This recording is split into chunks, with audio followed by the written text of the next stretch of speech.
막아야지.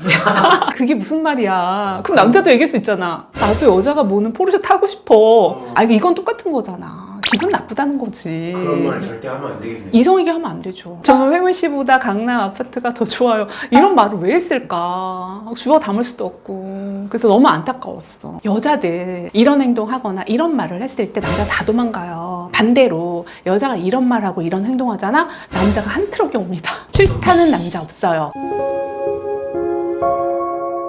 안녕하세요. 연애 읽어주는 여자입니다. 반갑습니다. 어제 커플 페이스북 너무 재밌어가지고 제가 그 나름대로 좀 분석을 했는데, 이제 여자들이 오해하는 것 중에 하나가 장난스럽게 남자한테 어떤 얘기를 해. 근데 거기에 함축된 의미가 막 서너 가지야. 근데 사실 남자는 구체적으로 얘기하지 않으면 그 함축적인 의미를 해석 못할 때가 많거든요. 아리송하게 만들면 안 돼요. 근데 너무 안타까웠던 게 그 남성 세무사 김혜무님하고 이화린 님도 사실 굳건하게 흔들리지 않는 커플이었거든요. 제가 응원한 커플인데 지난주 방송에서 완전히 두 분이 와장창 깨졌어요. 근데 가장 큰 이유는 뭔지 아세요? 여성분이 남성분에게 구체적으로 결만주 프로그램이잖아요. 그러다 보니까 서로의 어떤 금전적인 부분, 소비 얼마 하는지 이런 디테일한 부분들을 서로 얘기를 합니다. 그런데 여성분이 이런 실수를 해요. 혜문 씨보다 강남 아파트가 더 좋아요. 그거에 남자가 완전 충격을 받은 거죠. 근데 저는 느꼈어요. 거기서 그 남자가 이 여자에 대한 호감이 쓱 식어버렸다라는 사실을. 너무나 치명적으로 여성분은 실수를 한 겁니다. 그래서 그 부분에 대해서 여성분이 명확하게 본인의 실수다라고 명확하게 얘기를 해줘야 되는데, 나중에 두 분이서 대화하는 걸 들으면 여성분이 또 변명을 해요. 사실은 다른 의미였다. 너의 마음을 조금 더 적극적으로 해주길 바랬다. 그래서 이제 다른 변명을 하시는데, 저는 사실 그렇게 우회전해서 갈 필요 없이 그때는 바로 직언으로 내가 그 말 한 건 미안해, 실수였어. 정말 미안해. 이렇게 말하는 게 잘 날 뻔했어요. 이럴 때에는 전공법으로 가야 돼요. 차라리 방송을 위해서 그랬어. 그냥 팩트를 가지고 사실을 기반으로 해서 남자한테 사과를 했다면 두 사람의 관계가 지금처럼 이렇게 파국은 아니었을 거예요. 그리고 나서 여성분이 자기가 실수했다는 걸 깨닫고 남성분에게 계속 이렇게 쳐다봐요. 너무 안타깝더라고요. 아는구나. 알아요. 실수했다는 네. 그리고 남성분은 그 여자의 시선을 느끼면서 계속 피합니다. 근데 그 와중에 너무나 매력적인, 조예가 여성분 외모 진짜 되게 예쁘거든요. 그러니까 남자들이 좋아하는 외모예요. 일단 호감형. 근데 그 여성분은 이 김혜문 씨에 대해서 굉장히 호감이었단 말이에요. 근데 두 분이 너무나 굳건하게 짝꿍이었기 때문에 그 틈을 못 들어간 거예요. 그러니까 항상 기회를 엿보고 있었어. 근데 두 사람이 파국이니까 이거 봐라 이렇게 된 거예요. 그 와중에 커플 매니저 찬스가 있었습니다.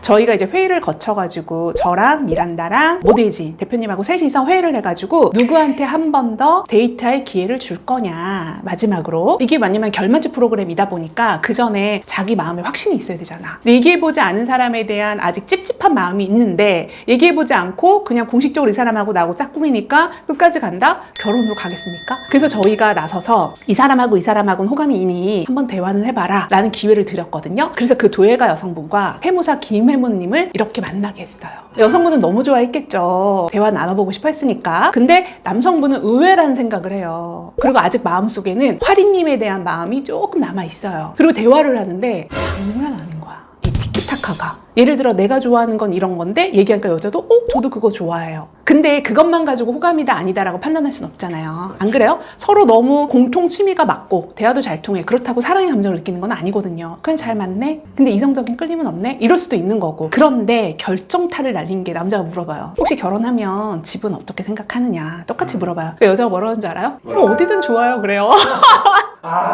거기서 게임이 끝난 거지. 그냥 이 남자는 자기의 위치에서 지금 할 수 있는 거 없는 거를 생각하는 거거든요. 할 수 없는 거에 대해서 하라고 했을 때 남자는 그 여자 욕구를 충족해줄 수 없기 때문에 괴로운 거예요. 여자가 그 말을 했기 때문에 힘들다가 아니라 자기가 생각하는 거예요. 할 수 있나? 없나를. 또 없는 거에 대해서 그렇게 얘기를 해버리면 어떻게 이 사람이 더 잘해주겠어요. 마음이 상한다라는 거지. 예를 들어 이런 거네요. 이렇게 국산차 타고 데이트하다가 오빠 나 저 포르쉐 타고 싶어 이랬을 때 좀 반감되는 거랑 비슷한 거네요. 그러니까 막아야지.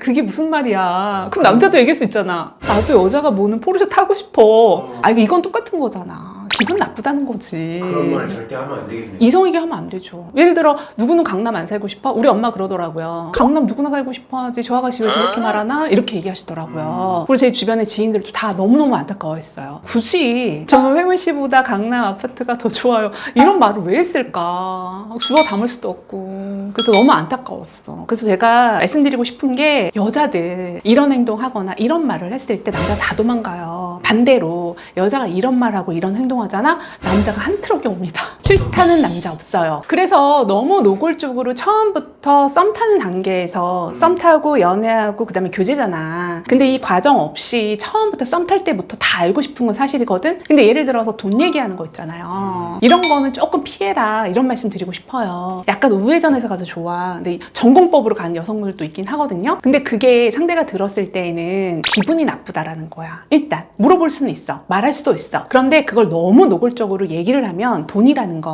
이 여자가 내 돈 보고 만나려고 하는 거야? 이런 생각이 든다라는 거지. 예를 들어서 네. 집 있어? 차 있어? 이런 거. 반대로 여자가 묻지 않았는데 예를 들어 남자가 나 강남에 집 있잖아요. 40평대. 대출은 한 20% 껴있고요. 이런 얘기 하는 것도 사실 별로잖아. 그렇지 않아요? 굳이 얘기 안 해도 결혼할 거 아니거든 아직. 근데 여자가 너무나 대놓고 돈 얘기를 한다거나 어떤 소비 수준에 대해서 얘기를 한다라는 건 남자로 하여금 그 사실 부담스럽거든요. 또 하나는 혹시 얘 속물 아니야? 근데 인간은 누구나 다 속물이에요. 자기가 원하는 포인트에서의 뭔가를 얻고 싶어 하는 건 맞거든요. 근데 그걸 너무 노골적으로 상대에게 표현했을 때에는 거부감입니다. 일단 이건 호감은 아니라는 거죠. 그래서 그런 부분을 좀 조심하면 좋겠다 이런 말씀 드리고 싶고요. 커플플레스 그 영상을 꼭 보세요. 바이블입니다.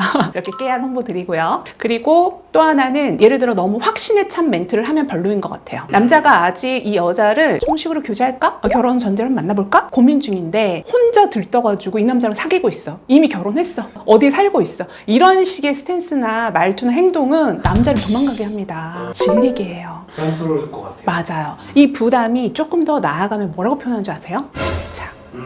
집착하는 사람을 좋아하는 사람도 있겠지, 확률상. 그러나 대다수는 싫어합니다. 그래서 여성분들이 너무 앞서가지 않았으면 좋겠다. 그 남자가 나한테 3번 다 애프터를 했고 만났고 대화했고 이제는 그 남자가 나한테 확신을 줘야 되는데 왜 확신을 안 주죠, 대표님? 여성분들이 이런 질문 되게 많이 해요. 아직 확신이 안 선 거야. 있는 그대로 받아들여 그냥. 공식이 어딨어. 3번 만나면 교제라는 게 어딨어. 맞잖아요. 그래서 저는 그런 말씀을 좀 드리고, 그 다음에 남자가 호감이 있어서 여성에게 잘하는 건데 여성이 착각해. 얘 나한테 꽂혔네? 그래, 잘해봐. 한번 네가 노력해봐. 이런 스탠스를 누가 좋아합니까? 남자들이 제일 싫어하는 스탠스 아니에요. 그죠? 이 남자랑 이 여자랑 교제가 시작되고 서로 너무 좋고 너무 핫하고 서로 같이 바라보는 방향성이 똑같았을 때에는 그런 장난은 쳐도 돼. 오빠 나한테 잘해봐. 나 진짜 괜찮은 여자야. 이런 건 괜찮아. 그런데 이제 사귀려고 하는 단계에서 여자가 딱 갑의 위치에 서가지고 그래, 네가 나한테 데이트 신청 먼저 했지? 해봐 어디. 이런 건 너무 별로라는 거지. 남자도 부담스러워하고 다 도망갑니다. 이런 행동하면 절대 안 돼요. 그리고 내가 원하는 사람과 연애하고 싶어 하시잖아요. 근데 예를 들어 본인도 어느 정도 외모가 갖춰져 있는지를 한번 보셔야 돼요. 여성분들이 저에게 와서 제일 많이 얘기하는 게 남자 키 얘기하거든요. 아니 세상에 175 이하는 다 죽었어? 안 그래. 비율이 중요하다라는 거예요. 저도 키 작은 남자를 많이 만나봤거든요. 그런데 매력이 있어. 그러면 괜찮은 거예요. 키만 큰 남자를 찾는 게 아니야. 키 큰데 그 부수적인 게 또 필요하다라는 거지. 너무 조건을 타이트하게 보면 그 남자가 자기를 선택하지 않을 확률이 높다라는 겁니다. 이 정도 아셨으면 좋겠어요. 아니 피디님도 너무나 비율이 좋고 단단하잖아. 운동 열심히 했을 것 같고 그 다음에 자기 삶을 되게 열심히 오롯이 성취감 있게 가치관을 뚜렷하다 보니까 그게 매력적인 거잖아. 저 친구 되게 열심히 사네? 그리고 언제나 자신감에 차 있어. 나는 그런 남자가 멋있는 것 같아. 예를 들자면 김종국 씨가 운동 진짜 빡세게 하잖아요. 근데 그분은 즐기시잖아. 네. 그러다 보니까 진짜 맨날 반팔티에 검정색 반팔티에 반바지 입고 다녀요. 쪼리에. 근데 멋있잖아요. 왜 그러겠어요? 드러내지 않는데 근육이 다 보여. 여자들은 투시경이 다 있어요. 옷을 입어도요 다 보입니다. 특히 저 같은 경우는 다 보여요. 딱 보면 관리했구나. 장난 아니야. 느끼거든요. 근데 그런 부분을 매력있다라고 느끼는 여성분들이 꽤 많다라는 거예요. 반대로 여성분들도 몸매가 진짜 막 핫한 분들도 계시죠. 24시간 막 핫해. 근데 그거를 너무 노골적으로 드러낸다라기보다는 은근하게, 그죠? 남자들이 제일 좋아하는 여성 의상 중에 스커트인데 옆단 이렇게 살짝 뜯어져 있는 경우 있어요. 너무 좋아하거든. 근데 여자 다 싫어해. 그래요? 그러니까 그 촌스럽다라는 거지. 아니요. 근데 남자 100명이면 100명 다 좋아해. 이 얘기를 예전에 박진영 씨가 했었거든요. 그냥 스커트인데 오른쪽 살짝 이렇게 다트가 탁 들어가 있어. 살짝 보일 듯 안 보일 듯. 이런 걸 좋아하는 겁니다. 대놓고 팍! 이거는 사실 부담스러워요. 잠깐만. 너무 멀리 가고 있어요. 그래서 오늘 그래서 제가 오늘 말씀드린 사항들만 조금 인지하셔서 그게 나다라고 하면 그 부분만 살짝 고치시면 될 것 같아요. 그나마 다행인 건 여성분들은 제가 조언 드리잖아요. 그럼 귀담아 듣습니다. 얼마나 다행입니까? 그 말 하지 마 하면 네, 귀를 쫙 열어줘요.